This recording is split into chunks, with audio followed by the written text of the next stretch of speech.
नमस्कार मेरे प्यारे बच्चों, मेरे चैनल एजुकेशन प्लैनेट में आप सबका स्वागत है। तो चलिए आज हम पढ़ेंगे रचना या बनावट के आधार पर शब्दों का वर्गीकरण। शब्दों का वर्गीकरण मैंने आपको 4 आधार पर बताया था, जिसमें से 2 आधार पर मैं आपको पहले पढ़ा चुकी हूँ। जिसने मेरी वीडियो नहीं देखी वो मेरे चैनल पर जाकर मेरी वीडियोस देख सकता है, उसमें आपको मिल जाएगा।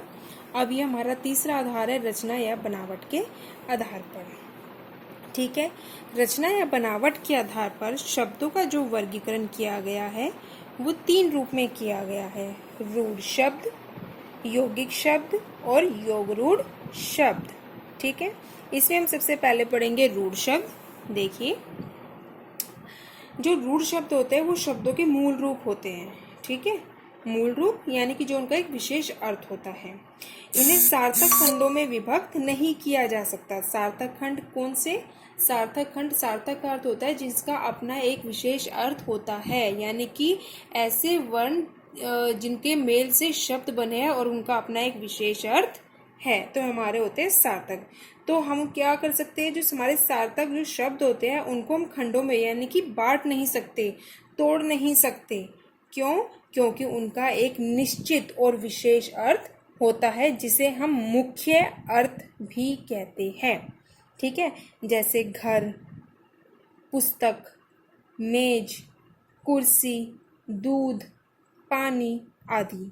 इनको हम बांट नहीं सकते, तोड़ नहीं सकते। अगर हमने तोड़ा तो उसका कोई अर्थ नहीं निकलेगा। ठीक है, तो हम ये ऐसे शब्द हैं जिनको हम तोड़ नहीं सकते और इनका एक अपना निश्चित अर्थ होता है।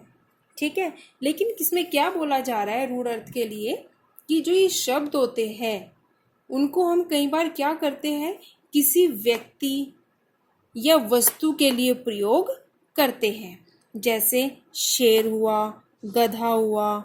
ठीक है, मैं जैसे आपको उदाहरण देती हूँ कि पृथ्वीराज चौहान शेर था, तो जो यहाँ पर शेर अर्थ का प्रयोग जो किया गया है उसके अर्थ में रूढ़ हो गया है या रूढ़ हो जाता है। कैसे? देखो, शेर का जो अर्थ है, सामान्य अर्थ हम क्या कहते हैं, भाई शेर तो क्या है, एक जानवर है। लेकिन यहाँ पे रूढ़ अर्थ की बात हो रही है, यहाँ पे किसी व्यक्ति के लिए शेर शब्द का प्रयोग किया गया है। तो शेर शब्द का प्रयोग क्यों किया गया है? क्योंकि वह साहस है, उसमें बहुत हिम्मत है। तो मैंने आपको उदाहरण क्या दिया है कि जो पृथ्वीराज चौहान है वह तो शेर है। यहाँ पर शेर का मतलब उसे जानवर नहीं बताया गया है, यहाँ पर शेर का अर्थ उसकी हिम्मत या साहस के लिए प्रयोग किया गया है। क्लियर है? नेक्स्ट है गधा। गधा क्या है? जानवर। लेकिन गधा यहाँ पर जब प्रयोग किया जाता है वहाँ मूर्खता के लिए प्रयोग किया जाता है। जैसे मोहन, तुम तो बिल्कुल गधे हो। यहाँ पे जानवर नहीं बोला गया है कि तुम तो जानवर हो, यहाँ पे उसकी मूर्खता का वर्णन किया जा रहा है। ठीक है, तो इसमें यही बताया गया है कि रूढ़ शब्द कौन से होते हैं। रूढ़ शब्द वह होते हैं जिनका एक विशेष अर्थ होता है। ठीक है, उन्हें हम तोड़ नहीं सकते यानी कि खंडित नहीं कर सकते। क्यों? क्योंकि उनका अपना एक निश्चित अर्थ होता है। लेकिन हाँ, कई बार इन शब्दों का प्रयोग किसी व्यक्ति या वस्तु के लिए प्रयोग अवश्य ही किया जाता है। तो चलिए अब हम इसका दूसरा प्रकार पढ़ेंगे, यौगिक शब्द। देखिए बच्चों, हमारा दूसरा प्रकार क्या है? यौगिक शब्द। जैसे कि इसके शब्द से ही पता लग रहा है, योग की बात की जा रही है। योग मतलब जोड़ना। ठीक है, तो ऐसे शब्द जो मेल से बने हुए होते हैं, अर्थात जो शब्द 2 या 2 से अधिक शब्दों से मिलकर बनता है। ठीक है, वे हमारे कौन से होते हैं? यौगिक शब्द। जैसे उदाहरण देखिए, रसोई, घर। 2 अलग अलग मूल शब्द हैं, मूल शब्द जिनका अपना अलग अलग एक अर्थ विशेष होता है। ठीक है, रसोई जिसमें हम खाना बनाते हैं, घर जिसमें हम रहते हैं। 2 अलग अलग शब्द हैं, मूल शब्द है। तो ये 2 शब्द मिलकर क्या बना रहे हैं? एक शब्द, यानी कि रसोई, घर। ठीक है, उसके बाद नेक्स्ट उदाहरण है गुलाब ई, यानी कि गुलाब क्या हो गया? हमारा एक मूल शब्द हो गया, यानी कि फूल। ठीक है, और ई क्या हो गया? हमारा प्रत्यय। तो इन दोनों को मिला के हमने क्या बताया है? गुलाब ई, गुलाबी। ठीक है, नेक्स्ट है हमारा प्रतिहिंसा, यानी कि प्रतिहिंसा। प्रति हमारा इसमें हो गया उपसर्ग और हिंसा हो गया हमारा इसमें मूल शब्द, यानी कि ऐसे शब्द जो जिनके मेल से यौगिक शब्द बनते हैं। उसमें हम कैसे भी ले सकते हैं, या तो दो मूल शब्द ले सकते हैं अलग अलग, या फिर एक मूल शब्द प्रत्यय के साथ जोड़ सकते हैं, या फिर उपसर्ग के साथ हम एक मूल शब्द को जोड़ सकते हैं। और जब हम इनको जोड़ते हैं तो यह हमारे बन जाते हैं यौगिक शब्द। क्लियर है इतना? चलिए अब हम नेक्स्ट पढ़ेंगे यौगिक रूढ़। तो चलिए बच्चों, अब हम पढ़ेंगे योग रूढ़ शब्द। ठीक है, योग रूढ़ शब्द पहले हमने पढ़ा था रूढ़ शब्द, उसके बाद पढ़ा हमने यौगिक। अब हम बात करेंगे योग रूढ़। ठीक है, तो योग रूढ़ शब्द क्या होते हैं? देखिए, ऐसे शब्द जो यौगिक होते हैं, यानी कि योग से बने होते हैं। ठीक है, लेकिन उनका अपना एक अर्थ होता है, एक अपना विशेष अर्थ होता है, रूढ़ होता है। देखिए, रूढ़ जो शब्द बार बार प्रयोग किया जा रहा है, इसका अर्थ होता है विशेष अर्थ, यानी कि निश्चित अर्थ।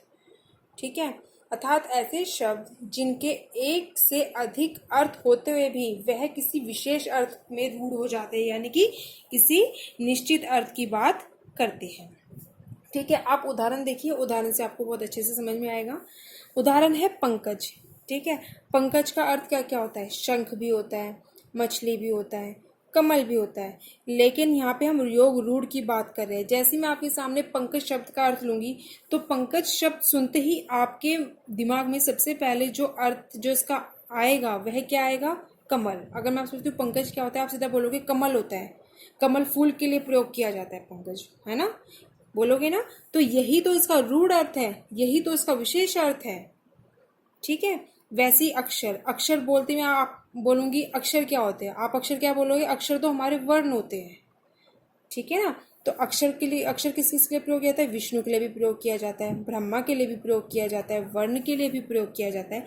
लेकिन यहाँ पे किसकी बात हो रही है? योग रूढ़ की बात हो रही है। रूढ़ शब्द यानी कि विशेष अर्थ की बात हो रही है। तो यहाँ पर वर्ण क्या हो जाएगा? हमारा विशेष अर्थ हो जाता है। तो इसके अंतर्गत मैंने आपको यही तो बताया है कि अगर किसी शब्द का दो या दो से अधिक अर्थ निकलते हैं, लेकिन उसके बावजूद भी उस शब्द का एक विशेष अर्थ अवश्य ही होता है। जैसे पंकज का विशेष अर्थ क्या होगा? कमल हो जाता है। अक्षर का विशेष अर्थ क्या होगा? वर्ण हो जाता है। हालांकि इन शब्दों का प्रयोग और चीज़ों के लिए या और वस्तुओं के लिए या और व्यक्तियों के लिए भी किया जाता है, लेकिन यहाँ पे रूढ़ शब्द की बात हो रही है, यानी कि विशेष अर्थ की बात की जा रही है। इतना आपको समझ में आ गया? तो हमने आज रचना बनावट के आधार पे इसके प्रकार पढ़े हैं। रूढ़ शब्द क्या होते हैं? यह शब्दों का मूल रूप होता है जिसे हम अलग अलग नहीं बांट सकते या उन्हें विभक्त नहीं कर सकते, उन्हें खंडित नहीं कर सकते। उनका अपना एक अर्थ होता है, हाँ, लेकिन रूढ़ शब्द का प्रयोग हम कई बार किसी वस्तु के लिए या फिर व्यक्ति के लिए कर सकते हैं। यौगिक शब्द बहुत आसान है। यौगिक शब्द क्या हो जाएंगे? जब हम दो अलग अलग मूल शब्दों को या फिर मूल शब्द के साथ किसी प्रत्यय को या मूल शब्द के साथ किसी उपसर्ग को जोड़कर हम शब्दों को जब बनाते हैं। ठीक है, और योग रूढ़ क्या हो जाएगा कि जब एक शब्द के कई सारे अर्थ तो होते हैं, मतलब एक शब्द का प्रयोग हम अलग अलग वस्तु या अलग अलग व्यक्तियों के लिए तो करते हैं, लेकिन इसके बावजूद भी उस शब्द का जब एक किसी विशेष अर्थ के साथ वर्णन किया जाता है या जोड़ा जाता है। ठीक है, तो ये हो जाता है हमारा योग रूढ़। तो अगर आपको मेरी ये वीडियो पसंद आई हो तो लाइक करना और शेयर करना ना भूलें और सब्सक्राइब कर लें, जिससे मेरी आने वाली सारी वीडियो आपको मिल सके। तो चलिए अब हम मिलेंगे आपसे अपनी नेक्स्ट वीडियो में। तब तक के लिए आप इसका अभ्यास करते रहिए, और अगर आपको इसमें कोई भी डाउट है तो आप कमेंट बॉक्स में जाके मुझसे कोई भी अपने डाउट क्लियर कर सकते हैं। तो चलिए हम मिलते हैं अब नए विषय के साथ अपने नेक्स्ट वीडियो में।